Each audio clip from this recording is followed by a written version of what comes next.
மாவட்டம் கோவில்பட்டியில் புகையிலை பொருட்களை பறிமுதல் செய்ய சென்ற இடத்தில் கள்ள ரூபாய் நோட்டுக்கட்டுகள் பதுக்கி வைக்கப்பட்டிருந்ததை போலீசார் கண்டுபிடித்துள்ளனர். மளிகை கடை என்ற பெயரில் சட்டவிரோத தொழில் செய்து வந்தவர் போலீசாரிடம் சிக்கியது எப்படி? தூத்துக்குடி மாவட்டம் விளாத்திக்குளம் அருகே உள்ள புதூரில் தடை செய்யப்பட்ட புகையிலை பொருட்கள் சட்டவிரோதமாக விற்பனை செய்யப்படுவதாக புது காவல் நிலைய போலீசாருக்கு ரகசிய தகவல் கிடைத்துள்ளது. இதைத் தொடர்ந்து புதூர் காவல் நிலைய ஆய்வாளர் ராஜேஷ் தலைமையிலான போலீசார் புதூர் பகுதிகளில் தீவிர சோதனை நடத்தினர்.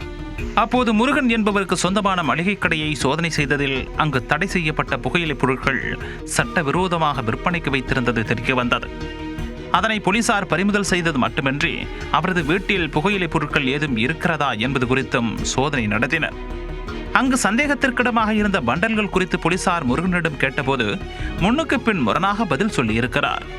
சந்தேகமடைந்த போலீசார் அந்த பண்டல்களை பிரித்து பார்த்து சோதனை செய்ததில் சுமார் 3.5 லட்சம் ரூபாய் மதிப்புள்ள 500 ரூபாய் கள்ள நோட்டுகள் மறைத்து வைக்கப்பட்டிருந்தது தெரிய வந்தது. இதுகுறித்து புதூர் காவல் நிலைய போலீசார் வழக்கு பதிவு செய்து முருகனை கைது செய்தனர். மேலும் அவரிடமிருந்து கள்ள ரூபாய் நோட்டுகள் மற்றும் புகையிலை பொருட்களையும் பறிமுதல் செய்தனர். முருகனுக்கு இந்த கள்ள ரூபாய் நோட்டுகளை கொடுத்தது யார்? இந்த நோட்டுகளை மளிகை கடை மூலம் வேறு யாருக்காவது கொடுத்துள்ளாரா? இது எங்கிருந்து கிடைத்தது என்பது குறித்தும் போலீசார் விசாரணை நடத்தி வருகின்றனர்.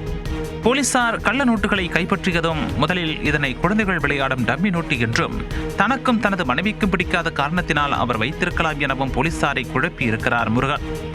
போலீசாரின் செம கவனிப்புக்கு பிறகு அவர் உண்மையை ஒத்துக்கொண்டதாக கூறப்படுகிறது. புகையிலை பொருட்களை கண்டுபிடிக்க போன இடத்தில் கள்ள நோட்டுகள் பறிமுதல் செய்யப்பட்ட சம்பவம் அப்பகுதியில் பெரும் பரபரப்பை ஏற்படுத்தியிருக்கிறது. துரிதமாக செயல்பட்டு கள்ள நோட்டுகளை கண்டுபிடித்தது மட்டுமின்றி குற்றவாளியை கைது செய்த போலீசாரை தூத்துக்குடி மாவட்ட எஸ்பி சிலம்பரசன் பாராட்டியிருக்கிறார். இந்த விவகாரம் குறித்து காவல்துறையினர் தொடர்ந்து விசாரணை நடத்தி வருகின்றனர்.